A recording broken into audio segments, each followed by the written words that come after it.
Yo, yo, yo, check, check, 1, 2. We're going to be showing you guys how to convert a character in color into black and white in a full color scene. Uh, an example, what we're going to do is do something like this. There's that one, and then here's one where I just did Benny on the left. Um, Starting in Premiere, if that's where we're starting, you can go right click, replace with After Effects composition. It'll ask you to save the After Effects file. I'll just say BW black and white. So here we have the clip. It's about 3 seconds. Um, First thing, we're gonna select our. This is gonna be our base layer. I'll call this background, and then do. By the way, you hit Enter to rename a layer. Then we're going to do Command D, duplicate. Let's call this one Benny. So we're going to start with Benny. We're going to leave this background layer the same, leave it untouched. It'll be like our slate. And then starting with Benny, I'm going to scroll to a frame like this where we can see all of Benny's, as much of Benny as we can. Going to click on Benny's layer and then go up here to the Rotobrush. Now to use the Rotobrush, you have to double click on the layer and it'll open it up in a separate layer panel like this. So now you'll see this little green icon here. So where you just kind of outline roughly the inside of the shape you want it to select, like that. And now you see this pink line around it. That's kind of what After Effects has estimated. To me, that looks pretty good, so I'm not going to really refine it too much. So we're going to go forward first to track the forward movement. I'm just going to hit the space bar. You can also use Command and then the forward arrow to go one at a time, like this. But you just hit the space bar, it'll kind of go automatically. You just keep your eye on it and make sure it stays around Benny's shape. Okay, so right there, it ended right here. See that pink line, and it's gone. So you have to do this every 20 frames. You have to redraw the shape because After Effects wants to make sure that it's like an accurate outline. So we'll do that, and then go forward again. I mean, it's not perfect. You can see there's a little bit sticking out under here, but really, when this thing is playing back in real time, no one's going to notice the tiny imperfections. And then, okay, so back here.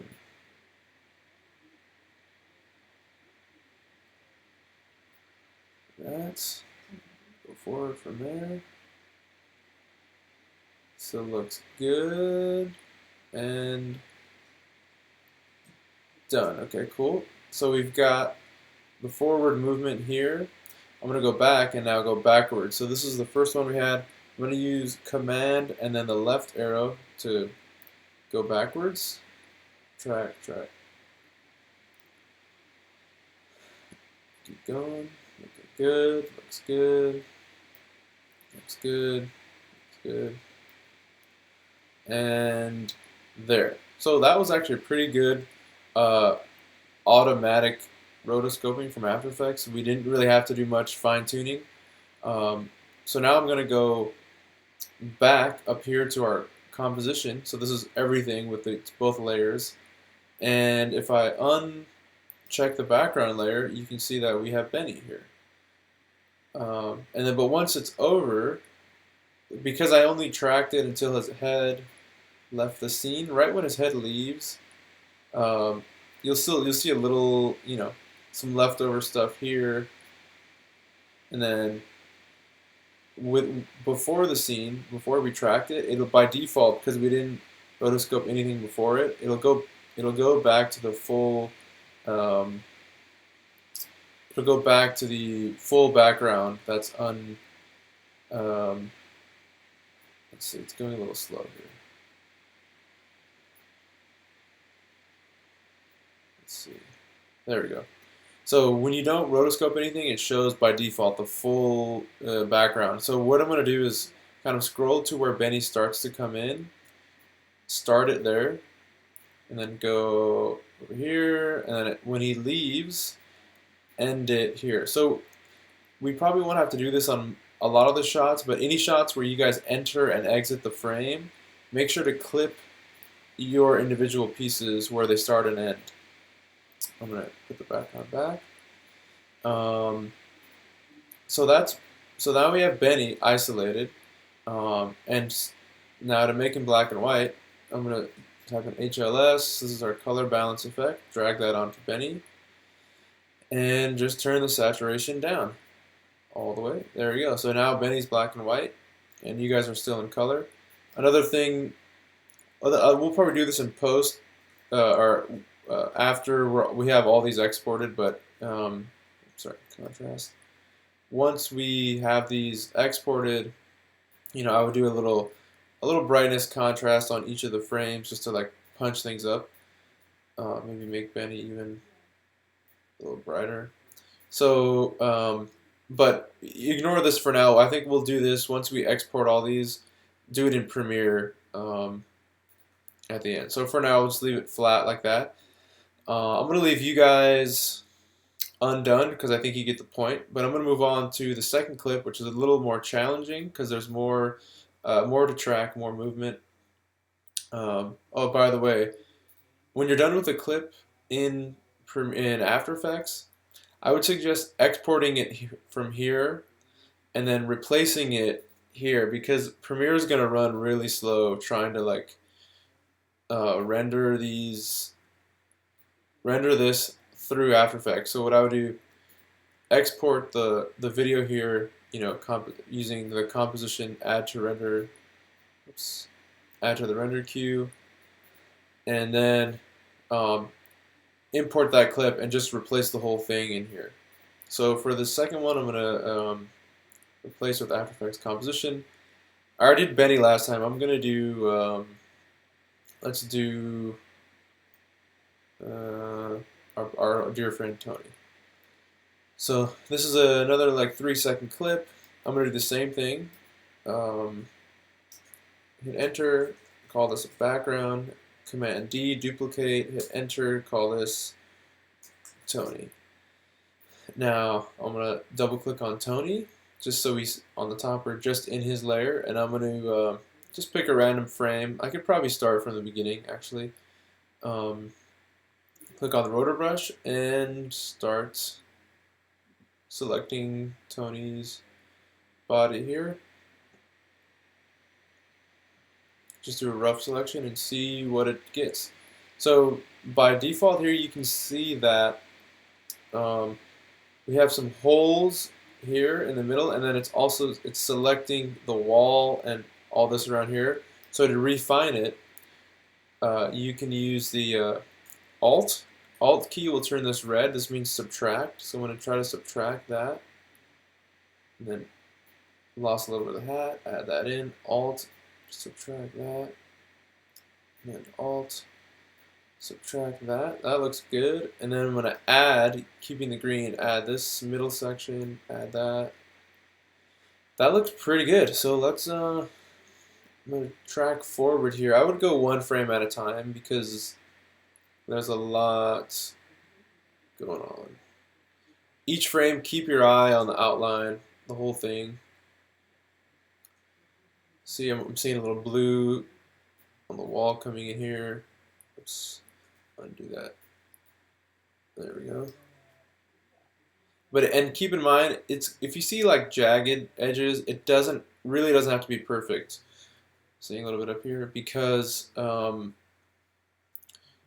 when it's playing back, like I said, at real time, people are not gonna notice everything.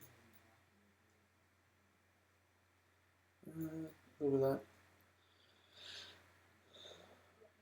that. And also, if the let's say like a big chunk of the street was selected, if the background is also already black and white, like the street is, you don't even really have to worry about it bleeding into that area. Mostly just stuff with color. A little bit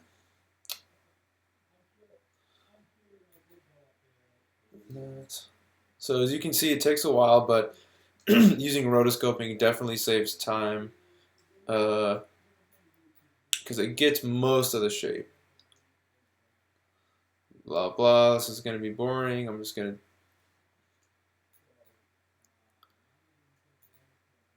see.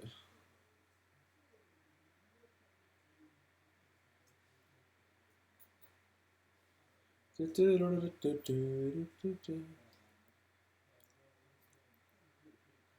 a little bit of that.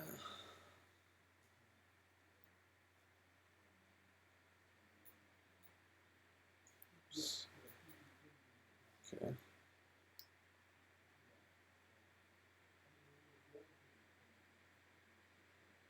Just getting a little bit of this, but I'm not worried about it. It's already kind of gray. It's not gonna make a big difference. Let me get that wall. Yeah, the blue wall is one that definitely wanna avoid because it's colorful. We wanna make sure. Back up a little bit. Okay.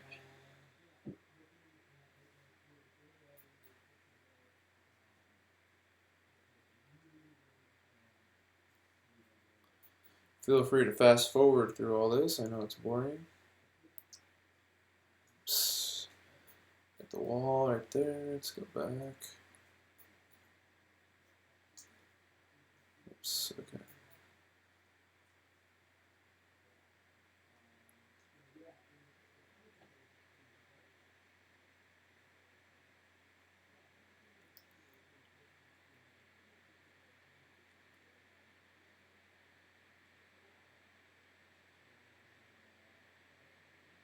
Seeing a little.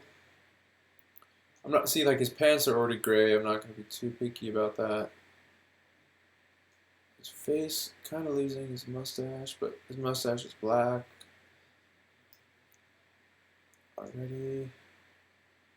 Okay, so right here you see the whole thing disappeared because I was 20 frames. So we wanna 20 frames since I last edited it. So I'm gonna go in, re-outline it, and then you can kind of fill in the middle a little bit like that. So that's, and that's, okay. Oh, oops, there's a middle section here.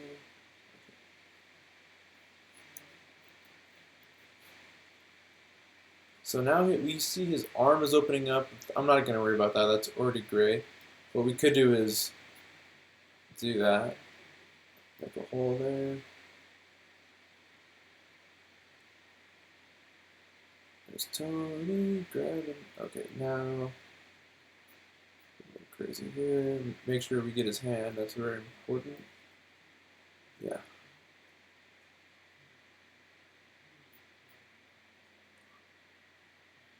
Okay. That. Make sure we get the hand.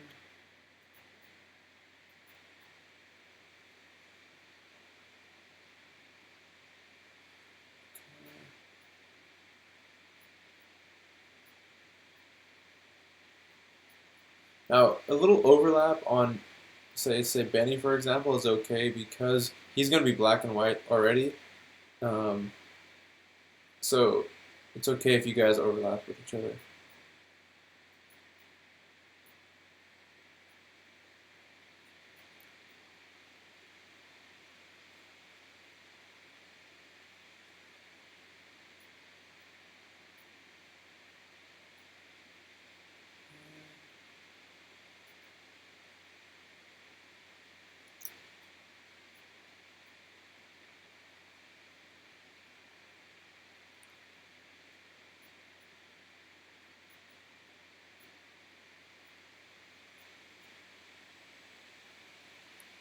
Also, you can probably just close Premiere while you're doing this.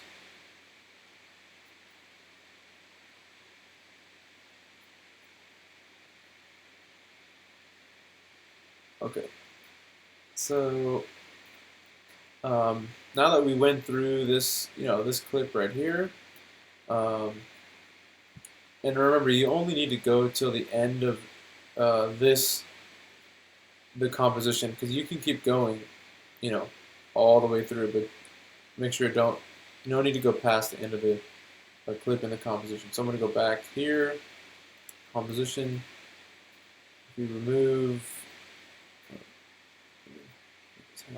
the background, should see just Tony.